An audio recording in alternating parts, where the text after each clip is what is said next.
Hello, hello, hello, everybody. Welcome back to our Divine Devotion 144, where I read daily scripture from the Bible. Well, actually, I'm reading the Bible from start to finish, and we are currently in the chapter of Genesis. I missed a few days of reading just because the weekend came up. I went to the Chris Brown concert with my girlfriend and spent some time with friends and family, so I was a little busy. So I've missed a few days, but looking forward to getting back into it and continuing the story of Genesis. So let's get to it. So we are reading Genesis chapter 8 now. And we're gonna go, for those of you who are just tuning on, I'm only reading 3 chapters a day, just to slowly work my way into the Bible and just kind of making sure I'm trying to understand everything that I'm reading. I was actually speaking to some friends over the weekend who are good Christian people and who have read the Bible multiple times, and they did inform me that there's gonna be some areas in the Bible that you may not understand, so it will take you some time to really grasp the story and the wisdom that's inside of this book. So hence why I'm just taking my time so I can really understand it, and going through my own reflection and just kind of coming up with my own perception of what the messages are trying to say. So here we are. We're going to start back at Genesis chapter 8 through 11. And last time we left off, God had, Noah had built the ark, and God had flooded the earth for 150 days, just wiping everything clean. And keeping just, select animals, male and female, and Noah and his family and his children and their family and all that. So we're continuing from there, okay? Here we go, chapter 8. But God remembered Noah and all the wild animals and the livestock that were with him in the ark. And he sent a wind over the earth, and the waters receded. Now the springs of the deep and the floodgates of the heavens had been closed, and the rain had stopped falling from the sky. The water receded steadily from the earth. At the end of the 150 days, the water had gone down. And on the 17th day of the 7th month, the ark came to rest on the mountains of Ararat. Actually, it's so funny. My friends were actually telling me that they did find Noah's ark somewhere. I guess the Muslims have rights to it right now, but the actual Ark of Noah has been found, which is like, whoa, fascinating. Okay, carrying on. The waters continued to recede until the 10th month, and on the first day of the 10th month, the tops of the mountains became visible. After 40 days, Noah opened a window he had made in the ark and sent out a raven, and it kept flying back and forth until the water had dried up from the earth. Then he sent out a dove to see if the water had receded from the surface of the ground. But the dove could find nowhere to perch because there was water over all the surface of the earth. So it returned to Noah in the ark. He reached out his hand and took the dove and brought it back to himself in the ark. He waited 7 more days and again sent out the dove from the ark. When the dove returned to him,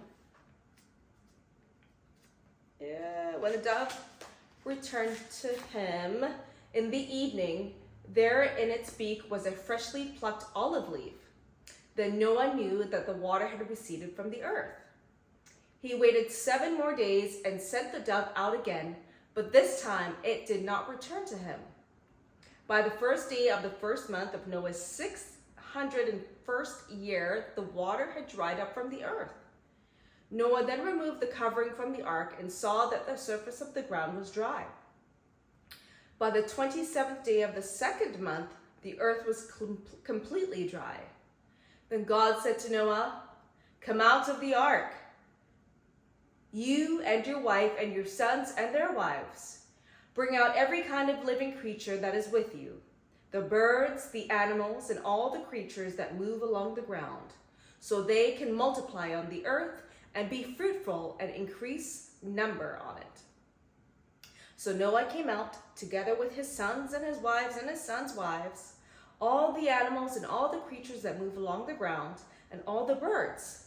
Everything that moves on land came out of the ark, one kind after another. Then Noah built an altar to the Lord. Taking some of all the clean animals and clean birds, he sacrificed burnt offerings on it. The Lord smelled the pleasing aroma and said in his heart, "Never again will I curse the ground because of humans, even though every inclination of the human heart is evil from childhood. And never again I will destroy all living creatures as I have done. As long as the earth endures, seed time and harvest, cold and heat, summer and winter, day and night will never cease." Chapter 9, God's covenant with Noah.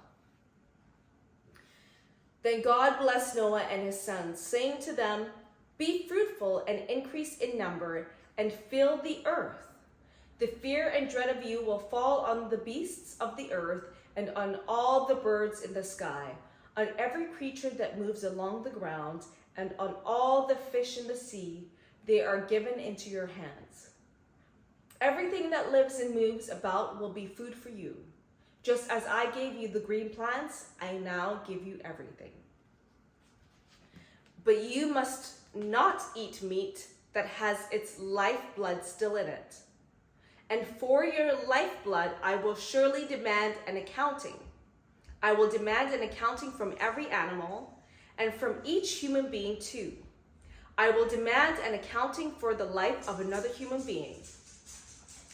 Whoever sheds human blood by humans shall their blood be shed, for in the image of God has God made mankind. As for you, be fruitful and increase in number. Multiply on the earth and increase upon it."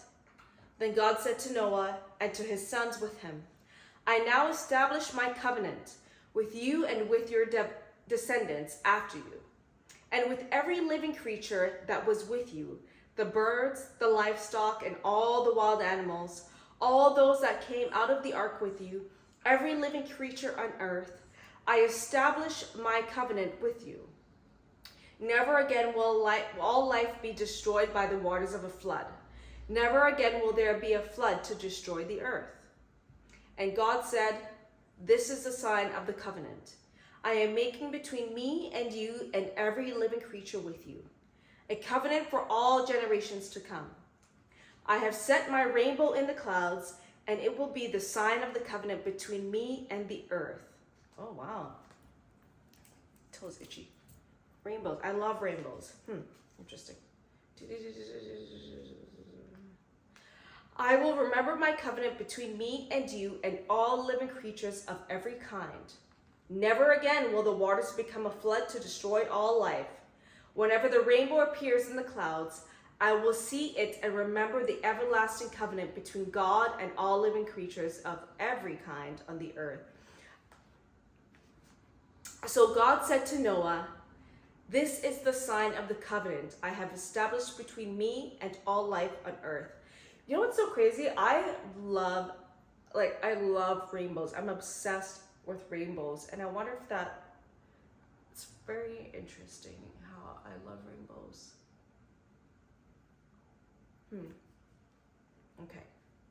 Okay, so this is still chapter 9, the sons of Noah, okay? The sons of Noah who came out of the ark were Shem, Ham, and Japheth. Ham was the father of Canaan, by the way. These were the 3 sons of Noah, and from them came the people who scattered over the whole earth. Noah, a man of the soil, proceeded to plant a vineyard. When he drank from some of its wine, he became drunk and lay uncovered inside his tent. Ham, the father of Canaan, saw his father naked and told his 2 brothers outside. But Shem and Japheth took a garment and laid it across their shoulders. Then they walked in backward and covered their father's naked body. Their faces were turned the other way so they would not see their father naked.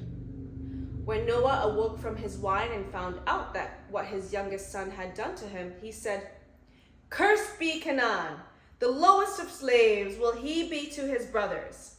He also said, "Praise be to the Lord, the God of Shem. May Canaan be the slave of Shem. May God extend Japheth's territory. May Japheth live in the tents of Shem, and may Canaan be the slave of Japheth."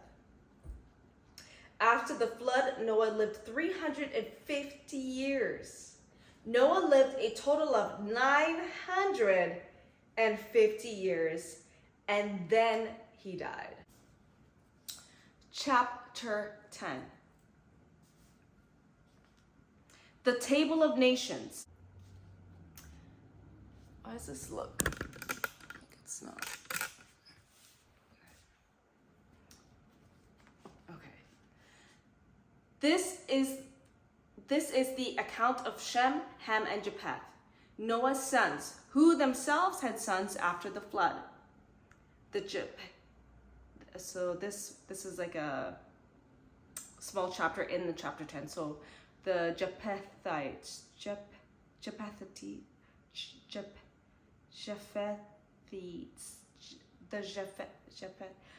okay.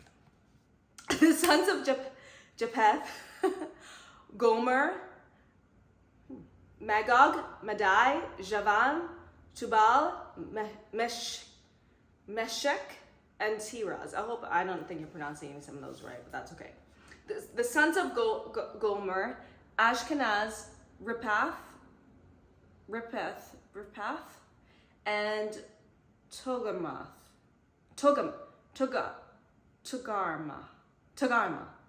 The sons of Javan, Elisha, Tarshish, and the Kittis, and the Rodanites. From these, the maritime peoples spread out into their territories by their clans within their nations, each with its own language. So this is where they all kind of split. They spread out. Everyone's spread out. The Hamites. The sons of Ham, Cush, Egypt, Put, and Canaan. The sons of Cush, Seba, Havilah, Sebath, Ramah, and Sabteka. The sons of Rama, Sheba, and Dedan. Wow, these names. Okay. Cush was the father of Nimrod, who became a mighty warrior on the earth. He was a mighty hunter before the Lord. That is why it is said, like Nimrod, a mighty hunter before the Lord. The first centers of his kingdom were Babylon, Uruk, Akkad, and Calneh. In Shinar. From that land, he went to Assyria, where he built Nineveh, Reboth, Calah, and Rezin, which is between Nineveh and Calah, which is the great city. Egypt was the father of Ludites, Anamites, Lehabites, Naptuites, Pathrites, Casluhites, and Captorites. I'm sorry, I know I'm probably butchering the pronunciation, but I don't know how to pronounce those. I'm doing the best. Apologies. Okay, continuing. Canaan was the father of Sidon, his firstborn, and of Hittites, Jebusites, and Amorites. I feel like I'm supposed to say it with like, it's like a Jewish accent or something. Maybe it'll make sense like that. Okay.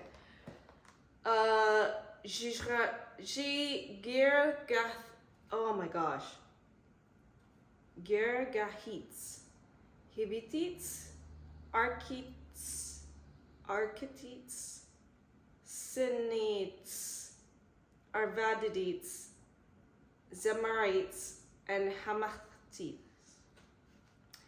Later the Canaanite clans scattered and the borders of Canaan reached from Sidon toward Gerar, as far as Gaza and then toward Sodom, Gomorrah, Adama, and Zeboim, as far as Lasha. These are the sons of Ham by their clans and the languages in their territories and nations. The Semites. Sons were also born of Shem, whose older brother was Japheth. Shem was the ancestor of all the sons of Eber. The sons of Shem, Elam, Ashur, Afrix, Arphaxad,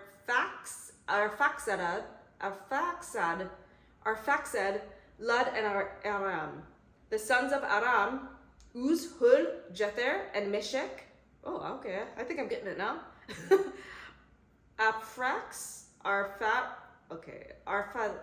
Arphaxad was the father of Shelah, and Shelah the father of Eber. Two sons were born to Eber. One was named Peleg because in his time the earth was divided. His brother, his name Joktan was the father of Almodad, Shelef, Azarmaveth, Jara, Hadoram, Uzal, Dikla, Ubal, Abimel, Sheba, Upir, Havilah, and Jobab. All these were sons of Joktan. The region where they lived stretched from Mesha towards Sephar, in the eastern hill country. These are the sons of Shem by their clans and languages in their territories and nations. These are the clans of Noah's sons according to their lines of descent within their nations. From these the nations spread out over the earth after the flood. Chapter 11, last one, the Tower of Babel, or Babel. Babel. I think it's Babel. Either or, the Tower of that. Now, the whole world had one language and a common speech. As people moved eastward, they found a plain in Shinar and settled there. They said to each other, "Come, let's make bricks and bake them thoroughly." They used brick instead of stone and tar for the mortar. Then they said, "Come, let us build ourselves a city and a tower that reaches to the heavens, so that we may make a name for ourselves. Otherwise, we will be scattered over the face of the whole earth." But the Lord came down to see the city and the tower the people were building. The Lord said, "If as one people speaking the same language they have begun to do this, then nothing they plan to do will be impossible for them. Come, let us go down and confuse their language so they will not understand each other." Oh, interesting. So the Lord scattered them from there all over the earth, and they stopped building the city. That is why it was called Babel, because there the Lord confused the language of the whole world. From there the Lord scattered them over the face of the whole earth. From Shem to Abram. This is the account of Shem's family line. 2 years after the flood, when Shem was 100 years old, he became the father of Arphaxad. And after he became the father of Arphaxad, Shem lived 500 years and had other sons and daughters. When Arphaxad had lived 35 years, he became the father of Shelah. And after he became the father of Shelah, Arphaxad lived 403 years and had other sons and daughters. When Shelah had lived 30 years, he became the father of Eber. And after he became the father of Eber, Shelah lived 403 years and had other sons and daughters. When Eber had lived 34 years, he became the father of Peleg. And after he became the father of Peleg, Eber lived 430 years and had other sons and daughters. When Peleg had lived 30 years, he became the father of Reu. And after he became the father of Reu, Peleg lived 209 years and had other sons and daughters. When Reu lived 32 years, he became the father of Sarug. And after he became the father of Sarug, Ru lived 207 years and had other sons and daughters. When Sarug had lived 30 years, he became the father of Nahor. And after he became the father of Nahor, Sarug lived 200 years and had other sons and daughters. When Nahor lived 29 years, he became the father of Terah. And after he became the father of Terah, Nahor lived 119 years and had other sons and daughters. After Terah had lived 70 years, he became the father of Abram, Nahor, and Haran. Okay, so we're going to this last little bit here, Abram's family, okay? This is the account of Terah's family line. Terah became the father of Abram, Nahor, and Haran became the father of Lot. While his father Terah was still alive, Haran died in Ur of the Chaldeans in the land of his birth. Abram and Nahor both married. The name of Abram's wife was Sarai, and the name of Nahor's wife was Milcah.